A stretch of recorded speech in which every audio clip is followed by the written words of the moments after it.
वलम यंसुरुल बातिल। अल्हम्दुलिल्लाह, फिर एक मरतबा खुदावंद आलम ने मुझे आप हज़रात के सामने खिदमत करने का मौका इनायत फरमाया और मैं शुक्रगुज़ार हूँ Ali Nagar TV YouTube channel का और ग़ुलामान मासूमीन अलैहिमुस्सलाम का कि उन्होंने मुझ हक़ीर को इस लायक समझा कि मौला मुत्तक़ियान के कलाम को आप हज़रात के सामने वजाहत कर सकूं। और साथ ही साथ आपको ये भी बता दूं कि आज का दर्स इस एपिसोड्स का आखिरी दर्स होगा इंशाअल्लाह। और इसके बाद जो है इसके जो दर्स गुज़रे हुए हैं, जो दर्स गुज़र चुके हैं, उन सब के इंशाअल्लाह रिज़ल्ट्स कल परसों में इंशाअल्लाह अनाउंस कर दिया जाएगा। तो मौला मुत्तक़ियान फरमाते हैं फिल लदीन अतज़लुल क़िताल मअहु ख़ज़लुल हक़ वलम यंसुरुल बातिल। मौला मुत्तक़ियान ने इस कलाम को, इस जुमले को उस वक्त फ़रमाया कि आपने मैदान जंग से किनारा कशी करने वालों के बारे में फ़रमाया कि उन लोगों ने हक़ को भी छोड़ दिया और बातिल की भी मदद ना की। ये उस वक्त का कलाम है जब इमाम अली इब्न अबी तालिब अलैहिस्सलाम खिलाफत उनके हाथ में आ चुकी थी और सब लोगों ने उनकी बैयत कर ली थी। जब एक ऐसा मौका आया जहाँ पर एक तरफ हक़ था और एक तरफ बातिल था, और लोगों ने, कुछ लोग थे जिन्होंने ना हक़ का साथ दिया और ना ही बातिल का साथ दिया, और उन लोगों के तारीख़ में 7 लोगों का नाम ज़िक्र किया गया है जिन्होंने मौला मुत्तक़ियान अली इब्न अबी तालिब अलैहिस्सलाम का साथ नहीं दिया, और साथ ही साथ जो बातिल जो मौला के मुकाबले में था उसका भी साथ नहीं दिया। ऐसे 2 जगह मिलता है। एक है जंग जमल में जहाँ पे कुछ लोगों ने मौला मुत्तक़ियान का साथ नहीं दिया और मौला के मुकाबिल वाले का भी साथ नहीं दिया, और दूसरी जगह पर भी मौला मुत्तक़ियान थे और मुकाबले में सबसे बड़ा दुश्मन था इस्लाम का, जिसका नाम था मुआविया। तब भी कुछ लोगों ने न मौला का साथ दिया न मुआविया का साथ दिया, जबकि उन लोगों ने मौला मुत्तक़ियान अली इब्न अबी तालिब अलैहिस्सलाम की बैयत की, फिर भी मौला का साथ नहीं दिया। वो उन 7 लोगों के नाम है जो मैं अभी आप हज़रात के सामने पढ़ूँगा कि उन 7 लोगों के वो 7 लोग वो थे जिन्होंने ना हक़ का साथ दिया ना बातिल का साथ दिया। उस वक्त मौला मुत्तक़ियान ने इस हदीस को फरमाया। वो हदीस ये है कि ख़ज़लुल हक़ वलम यंसुरुल बातिल। उन लोगों ने हक़ को भी छोड़ दिया और बातिल की भी मदद नहीं की। वो 7 लोग ये हैं: अब्दुल्ला इब्ने उमर इब्ने ख़त्ताब, साद इब्ने अबू वक्कास, अबू मूसा अल-अशरी, अहनफ़ इब्ने क़ैस, मोहम्मद इब्न मुस्लिमा, उसामा बिन ज़ैद और अनस इब्न मालिक। ये वो 7 लोग हैं जिन्होंने ना हक़ का साथ दिया ना बातिल का साथ दिया। ये एक तरीके से मान लीजिए न्यूट्रल हो गए, यानी ना हक़ का साथ देना ना बातिल का साथ देना, यानी न्यूट्रल, भाई ना हम हक़ का साथ देंगे ना बातिल का साथ देंगे। जबकि रसूलुल्लाह सल्लल्लाहु अलैहि वसल्लम ने हदीस फरमाई, बहुत प्यारी हदीस फरमाई, जो कि मौला मुत्तक़ियान की फ़जीलत के लिए ये एक हदीस सबसे बड़ी है, जो उनकी फ़जीलत को बयान करती है कि अली हक़ के साथ हैं और हक़ अली का साथ है। तब भी इन 7 लोगों ने मौला मुत्तक़ियान का साथ नहीं दिया और ना ही बातिल का साथ दिया।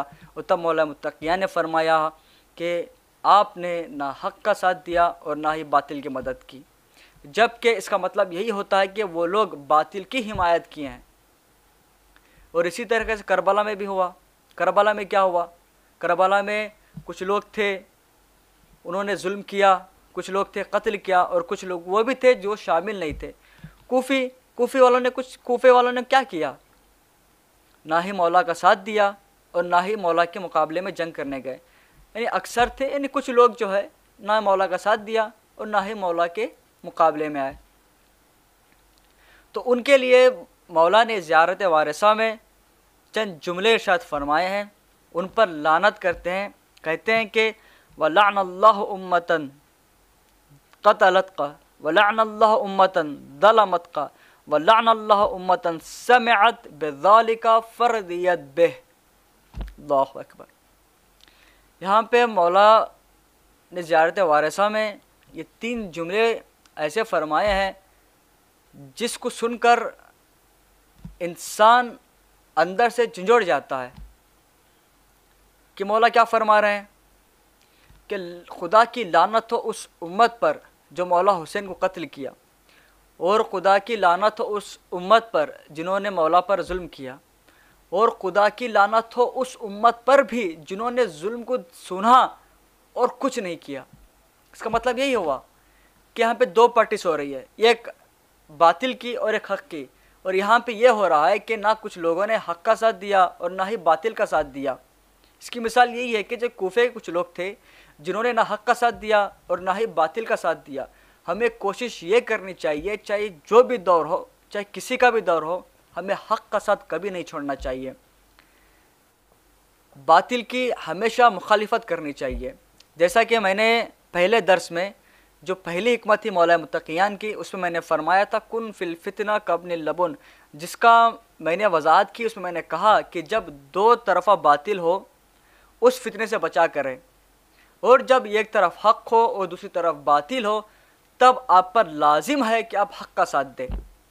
जैसा कि अब हमारे उस समय तब जब मौला मुत्तक़ियान के ज़माने था तो मौला का साथ दिया गया, जब मौला हसन का ज़माना था तो मौला हसन का साथ दिया गया, जब मौला हुसैन का साथ था इस ज़माना था तो मौला हुसैन को साथ दिया गया। और इसी तरह का सारे इमामों का जैसा ही ज़माना था उस तरीक़े से उनके असहाब, उनके अंसार उनका साथ देते रहे। और अब बारी है हम लोगों की, अब ये दौर है हमारे इमाम का, हमारे इमाम ज़माना अल्लाह ताला फ़र्ज शरीफ का, खुदाया उनके ज़हूर में ताजिल फरमा, तमाम शियान मोमिनीन को उनके अवान व अंसार में शुमार फरमा कि अब हमारी ज़िम्मेदारी क्या होती है कि मौला अब हमारे नज़रों के सामने नहीं है। अब मौला तो अब ना जंग करेंगे और ना ही जंग की दावत देंगे, अब मौला गैबत में है। अब हम मौला का साथ कैसे दें?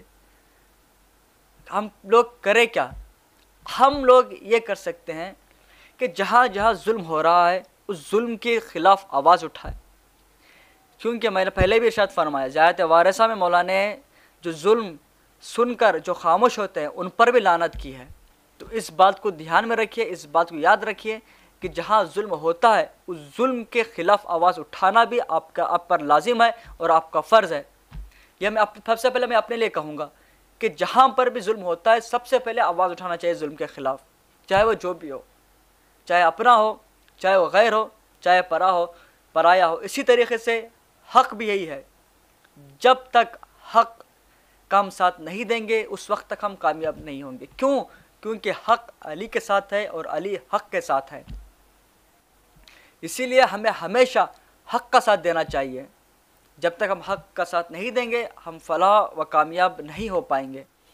हमें कोशिश ये करनी चाहिए कि बातिल से बचे और हक़ का साथ दे। मैं दोबारा फिर से आप लोगों के सामने गुजारिश करता हूँ कि आज के ज़माने में हम ये देख रहे हैं कि दोनों तरफ भी बातिल है और किसी भी तरफ हक़ नहीं है।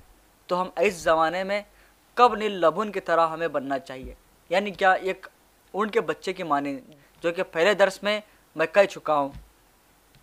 ये अब जो दौर है, इस दौर में ख़ासकर हम शियों को अच्छी तरीके से मिलकर साथ देना चाहिए सबका। और आखिर में हम परवरदिगार से ये दुआ करते हैं कि बारहा परवरदिगारा हम सब को हक़ के साथ देने की तौफ़ीक़ इनायत फरमा और बातिल से मुखालिफत करने की तौफ़ीक़ अता फरमा। और आखिर में हमारी दुआ है इमाम ज़माना के ज़हूर में ताजिल फरमा और तमाम शहन हैदर कर्रार को इमाम ज़माना के आवान व अंसार में शुमार फरमा। और अब सिलसिला आता है सवालों का सिलसिला, जो कि कल की वीडियो का सवाल, कल की वीडियो से 2 सवाल हैं और आज की वीडियो का 1 सवाल होगा। और फिर मैं दोबारा आप लोगों से कह दूं कि ये आज का दर्स आखिरी दर्स है, लास्ट दर्स है और इसके बाद इंशाअल्लाह दर्स नहीं होगा। खुदावंद आलम ने तौफ़ीक़ इनायत फरमाई तो इंशाअल्लाह इस दर्स को भी रमज़ान के बाद कंटिन्यू किया जाएगा। तो कल की वीडियो का पहला सवाल ये है कि जो मल्टीपल चॉइस के तरह से है कि पहला सवाल ये है कि मौलाना रज़ा खां साहब ने कल इरशाद फरमाया था निकाह और वलीमे के सिलसिले से कि निकाह उन्होंने बताया था कि निकाह क्या चीज़ है। तो उसके मल्टीपल चॉइस ऑप्शंस हैं कि निकाह क्या है। ऑप्शन ए वाजिब, ऑप्शन बी हराम, ऑप्शन सी मुस्तहब और ऑप्शन बी मकरूह। ये रहा पहला सवाल। और दूसरा सवाल, रसूल अल्लाह ने किस चीज़ का हुक्म दिया और क्यों और उसकी वजह क्या है। सवाल गौर से सुनिएगा, रसूल अल्लाह ने किस चीज़ का हुक्म दिया और क्यों दिया और उसकी वजह क्या है, जो कि मौलाना रज़ा खां साहब ने कल की वीडियो में इस सवाल का जवाब बयान कर चुके हैं। इंशाल्लाह उम्मीद करते हैं आप उस वीडियो को फिर से गौर से सुनेंगे, देखेंगे, फिर उसका जवाब देंगे। और आज का तीसरा सवाल ये है कि वो लोग जो न्यूट्रल थे, यानी न हक़ का साथ दिया न बातिल का साथ दिया, उनके नाम क्या थे, जो कि मैंने वीडियो की शुरुआत में बयान कर चुका हूँ। उसके नाम बताए। व आखिर दावाना अनिल हम्दुलिल्लाहि रब्बिल आलमीन।